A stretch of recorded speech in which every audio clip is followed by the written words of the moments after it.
Hello, my all physio learners. How are you all? Today we have covered the new topic of the musculoskeletal and ortho condition is frozen shoulder, which are the most common conditions that are seen in the patient. So, what are the first chief complaint of the patient? The first chief complaint of the patient is pain around the shoulder and stiffness also occurs and cannot be able to perform the aerials. Okay, and occurs difficulty in perform the activities of daily living. Okay, so let's start and cover the whole topic with the definition, pathophysiology, diagnosis, causes, clinical features, epidemiology, stages, and their management. First we will discuss about the definition of the frozen shoulder. What is frozen shoulder? It is also known as adhesive capsulitis in which your shoulder movements becomes limited. Okay, इसको हम adhesive capsulitis भी बोलते हैं जिसमें हमारी shoulder के movements restrict हो जाते हैं, मतलब उसमें shoulder के movements proper नहीं आ पाते हैं, ठीक है, limited हो जाते हैं, ठीक है, क्यों? क्योंकि उसमें adhesions बनने लग जाते हैं. As per name suggests is adhesive capsulitis.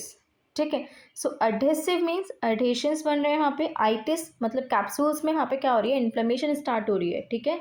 सो वहाँ पे जब adhesions बनने लग जाते हैं उसकी वजह से वहाँ स्टिफनेस आने लग जाएगी जिसकी वजह से हमारे शोल्डर के मूवमेंट्स प्रॉपर नहीं हो पाते हैं. Clear. Next is it refers to an inflammatory condition of the shoulder presented by the pain and reduce the range of motion of shoulder. ये एक इन्फ्लेमेटरी कंडीशन है शोल्डर की जिसमें हमारा पेन और रेंज ऑफ मोशन है shoulder की वो डिक्रीज होती है. Clear. Next is a patient also presents with stiffness of the shoulder that progress over the time leading to loss of motion.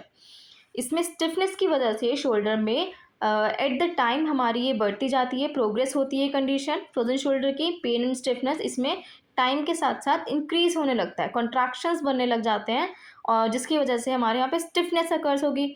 जिस स्टिफनेस होगी तो हमारे मूवमेंट्स होंगे, शोल्डर के मूवमेंट्स में प्रॉपर नहीं हो पाएंगे, डिक्रीज होते चले जाते हैं, ठीक है. So loss of motion.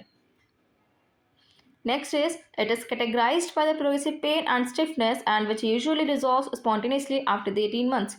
Pain and stiffness at the time ये progress होता है जो resolve होता है हमारा 18 months के बाद, ठीक है. So next is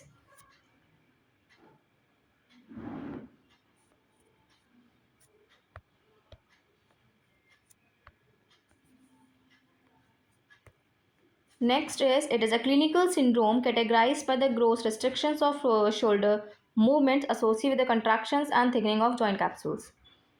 इसमें क्या आता है, हमारे रिस्ट्रिक्शंस बनने लग जाते हैं, शोल्डर मूवमेंट्स में रिस्ट्रिक्ट हो जाते हैं. किसकी वजह से? वहाँ पे स्टिफनेस होगी इन्फ्लेमेशन की वजह से, जिसके साथ वहाँ कंट्रैक्शंस बनते हैं, जॉइंट कैप्सूल्स में थिकनेस आनी स्टार्ट होती है.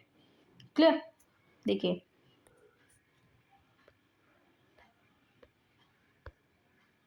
इसमें क्या हो रहा है, हमारे फ्यूजन स्टार्ट होने लगता है हमारी, ठीक है. फ्यूजन इस फाइब्रोसिस बनने लग जाते हैं यहाँ, ठीक है. फाइब्रोसिस बनने लग जाते हैं किसकी वजह से? क्योंकि यहाँ पे इन्फ्लेमेशन स्टार्ट हो जाती है जिसकी वजह से यहाँ पे स्पेस कम होगा, ठीक है. स्पेस कम होगा तो वहाँ पे थिकनेस बनने लग जाती है और कॉन्ट्रैक्शन स्टार्ट हो जाती है, ठीक है, जिसकी वजह से हमारे जॉइंट कैप्सूल्स जो होंगे वो श्रिंक होने लग जाते हैं, ठीक है. इन्फ्लेमेशन होगी तो वहाँ पे स्पेस कम आएगा जिसकी वजह से वहाँ फ्यूजन स्टार्ट होने लग जाता है, उसकी वजह से हमारे जॉइंट कैप्सूल्स में कॉन्ट्रैक्शंस आने लग जाते हैं. Clear. Next is it is a clinical syndrome categorize by the gross restrictions, ये हमने कवर कर लिया था. Next is there is a frequently history of minor trauma leading to shoulder cuff tearing initiating prolonged inflammatory changes and contraction of the shoulder. ये एक इसकी frequent history क्या हो सकती है? कोई माइनर ट्रॉमा भी हो सकता है ना. इन्फ्लेमेटरी कंडीशन है ऑब्वियसली, बट इसमें कोई माइनर ट्रॉमा की वजह से भी हमारा शोल्डर कफ टियर हो सकता है, ठीक है. शोल्डर कफ हमारा टियर हो सकता है जिसकी वजह से भी हमारे शोल्डर के मूवमेंट्स प्रॉपर नहीं आएंगे. एंड नेक्स्ट इज इनिशिएटिंग, सबसे पहले इनिशिएट क्या होता है उसमें प्रोलॉन्ग इन्फ्लेमेटरी चेंजेस आने लग जाते हैं, ठीक है. एंड कंट्रैक्शन, शोल्डर्स में क्या होगा, कंट्रैक्शंस बनने लग जाते हैं जिसकी वजह से शोल्डर के मूवमेंट्स हमारे रिस्ट्रिक्ट हो जाते हैं. Next is epidemiology of the frozen shoulder affects 2 to 5% of general population with the frozen shoulder, ठीक है. एक जनरल पॉपुलेशन अगर देखा जाए, इंसिडेंस देखा जाए इसका, तो मोस्टली 2 to 5% ही इसमें अफेक्ट होते हैं फ्रोजन शोल्डर में, ठीक है. एक जनरल इंसिडेंस है ये. Next is it effects more common between the age of 40 to 65, ठीक है। एक बेसिक क्राइटेरिया दिया हुआ है इसमें एज का कि 40 to 65 में इसके चांसेस ज़्यादा हैं, और इसमें वुमेन्स ज़्यादा इफेक्ट होती हैं rather than mens due to any hormonal imbalance और हार्मोनल फैक्टर्स। सो उसमें उसके वुमेन्स के होने के चांसेस, उसके रिस्क ज़्यादा होते हैं फ्रोजन शोल्डर में। Next is non dominant hand is more often affected. Non dominant hand कौन सा है हमारा? Most probably dominant hand is right hand, okay, जो हमारा ज़्यादा वर्किंग में होता है। तो right hand is dominant hand and left is non dominant. So non dominant hand is more often affected and more chances affect. Next is bilateral involvement occurs in 10 to 40% of cases. ऐसा नहीं है कि एक से सिर्फ एक ही shoulder effect होगा, unilateral, no, bilaterally मतलब इसमें हमारे दोनों शोल्डर भी इसमें हमारे इफेक्ट हो सकते हैं। So bilateral involvement occurs in 10 to 40% of cases and 70% of cases are womens are involve. 70% के केसेस में हमारे वुमेन्स इन्वॉल्व होती हैं इसमें। Next is causes of frozen shoulder or etiology. Actually, causes of frozen shoulder divided into two parts, primary and secondary, because primary is idiopathic, okay, no clear cause और unknown. Firstly, primary वाला जो होता है वो हमारा idiopathic होता है, कोई clear cause नहीं पता अभी में इसका कि किस वजह से हमारा frozen shoulder effect हो रहा है, ठीक है, unknown रहता है या unclear रहता है. Next is secondary. सेकेंडरी हम कंसीडर कर सकते हैं किसकी वजह से?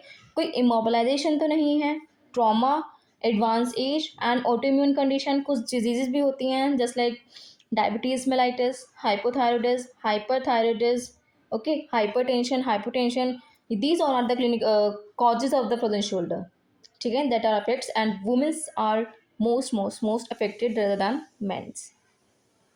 Next is clinical features or symptoms of frozen shoulder.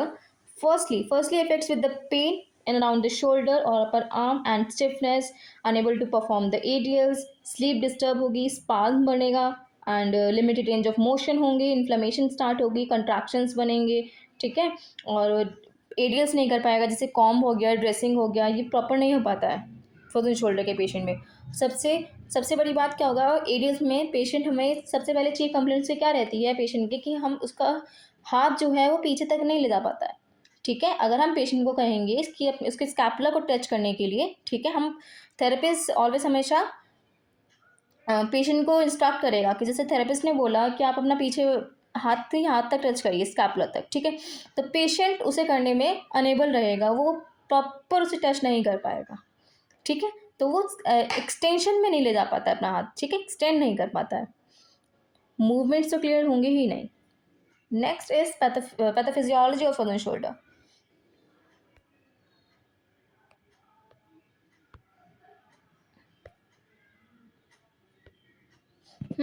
Pathophysiology में क्या हो रहा है? जब वहाँ इन्फ्लेमेशन स्टार्ट हो रही है, हमारा कोई इटियोलॉजिक फैक्टर है वहाँ जिसकी वजह से वहाँ इन्फ्लेमेशन स्टार्ट हो रही है हमारी, ठीक, सबसे पहले वहाँ इन्फ्लेमेशन स्टार्ट हुई जिसकी वजह से वहाँ कॉन्ट्रैक्शंस बन रहे हैं हमारे, ठीक है, कॉन्ट्रैक्शंस बन रहे हैं तो वहाँ पे फ्यूजन स्टार्ट होने लग जाता है, फाइब्रोसिस बनने लगती है उस जगह, ठीक है, यहाँ क्या बनने लगेगी हमारी?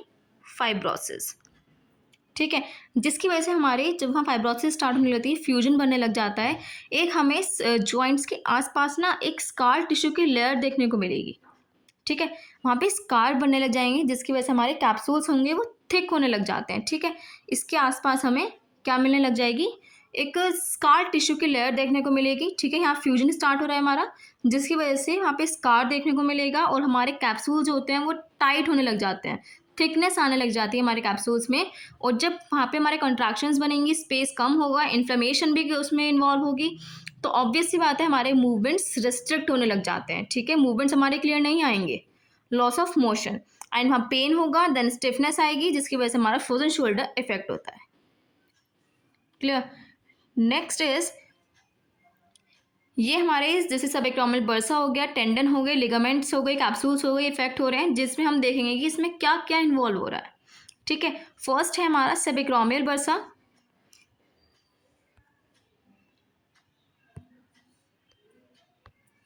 फर्स्ट है हमारा सबएक्रोमियल बर्सा जिसमें हमारा सबसे पहले वहाँ इन्फ्लेमेशन स्टार्ट होगी, ठीक है, इन्फ्लेमेशन स्टार्ट होती है, उसमें साइटोकाइंस होते हैं एंड व्हाट साइटोकाइंस क्या होते हैं? साइटोकाइंस एक टाइप का प्रोटीन होता है जो कि हेल्प करता है किसमें? सेल के सिग्नलिंग में with in the immune system के साथ साथ सेल के सिग्नलिंग में वो हेल्प करता है. साइटोकाइंस एक टाइप का प्रोटीन होता है, क्लियर. और वहाँ पे इन्फ्लेमेशन होती है, इन्फ्लेमेशन के साथ साथ हमारे साइटोकाइंस रिलीज होते हैं जिसकी वजह से वहाँ एडिशंस बनते हैं एंड ग्रोथ फैक्टर रिलीज होता है subacromial bursa. Second one is supraspinatus tendon, जिसकी वजह से हमारा टेंडन जो होगा, टेंडन फाइबर्स वो रप्चर होंगे, supraspinatus tendon. Third is coracohumeral ligament, वहाँ पे क्या होगी, हाइपरट्रॉफी होगी। ठीक है, हाइपरट्रॉफी क्या होती है, increase the size of the cells और टिश्यूज। ठीक है, हाइपर मीन्स इंक्रीज। ठीक है, कोई सेल और टिश्यू का साइज जो है वो इंक्रीज होने लग जाता है। ठीक, शॉर्टनिंग स्टार्ट होगी वहाँ पे एंड फिब्रिनॉइड चेंजेस आएंगे, उसकी फिब्रिनॉइड्स में चेंजेस स्टार्ट होने लगता है। फोर्थ वन इज साइनोवियम, साइनोवियम जो हमारी लेयर होती है उसमें क्या इन्फ्लेमेशंस बनेगी, साइटोकाइंस रिलीज होंगे एंड ग्रोथ फैक्टर्स रिलीज होंगे। Fifth one is last is joint capsules, capsules में क्या होता है, कोलेजन फाइबर्स हमारे इंक्रीज होते हैं, शॉर्टनिंग इसमें इंक्लूड होगी और स्टिफनेस हमारी बढ़ती है। Clear. Next is stages, what are there are 3 stages of frozen shoulder. ठीक है, first is freezing, second one is frozen and third one is thawing phase. ठीक है, ये 3 फेज में हमारा डिवाइड होता है, फ्रीजिंग, फ्रोजन एंड थॉइंग फेज। देखिए, फर्स्ट स्टेज फ्रीजिंग स्टेज, जिसको हम पेनफुल स्टेज भी कहते हैं। सेकंड आती है हमारी फ्रोजन स्टेज, थर्ड आती है हमारी थॉइंग फेज।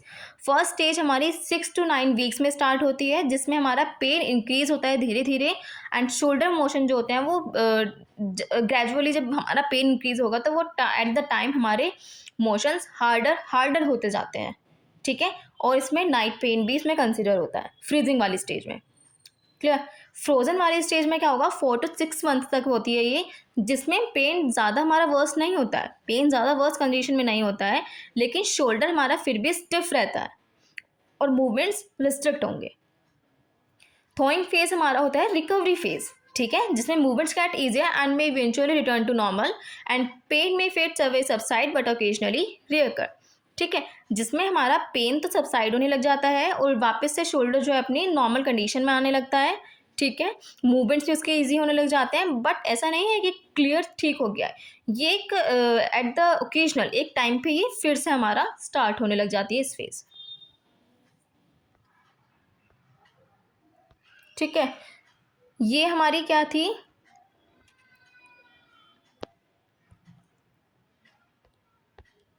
ये थी हमारी पेनफुल वाली स्टेज। ठीक है, दिस इज जिसमें हमारा स्टिफनेस रहती है लेकिन पेन ज़्यादा वर्स कंडीशन में नहीं होता है, और ये है हमारी रिकवरी वाली स्टेज। क्लियर।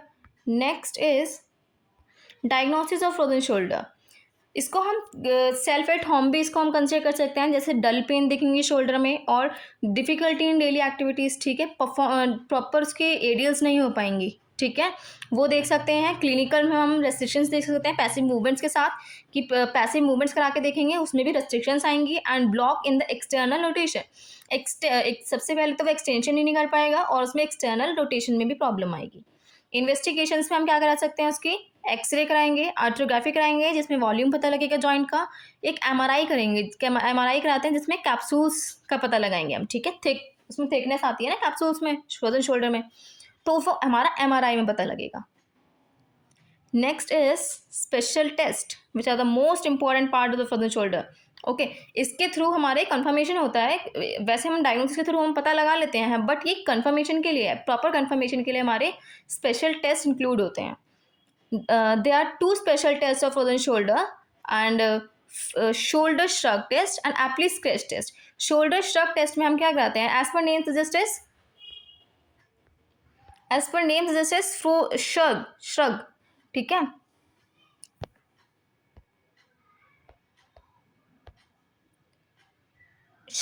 श्रग का मतलब क्या होता है, श्रगिंग कराना। ठीक है, श्रगिंग तो आती है, तो वो अपने शोल्डर श्रग टेस्ट में हम पेशेंट को श्रग करने को बोलते हैं, उसके आर्म को लिफ्ट करने के लिए बोलते हैं 90 डिग्री के एबडक्शन के साथ। ठीक है, with the elevation of the scapula हम पेशेंट को श्रग करने के लिए बोलेंगे, जिसमें पेशेंट उसे प्रॉपर नहीं कर पाएगा। ठीक है, वो अनेबल रहेगा इसको परफॉर्म करने में, वो श्रगिंग नहीं कर सकता फ्रोजन शोल्डर का पेशेंट। ठीक है, क्योंकि इसमें काफ़ी वर्स कंडीशन में भी हो सकता है पेशेंट, उसके स्टेजेस के अकॉर्डिंग हम पता लगाएंगे मतलब। ठीक है, next is Apley scratch test. Apley scratch test में थेरेपिस्ट क्या उसको कमांड करता है पेशेंट को, थेरेपिस्ट बोलेगा कि आप अपने हैंड से स्कैपुला का हम पेशेंट को इन्फीरियर एंगल स्कैपुला का और सुपीरियर एंगल उसको टच करवाएंगे। ठीक है, अपोजिट स्कैपुला ठीक है, and it is a quick method to test all the movements of shoulder joint. The patient attempts to touch the opposite scapula.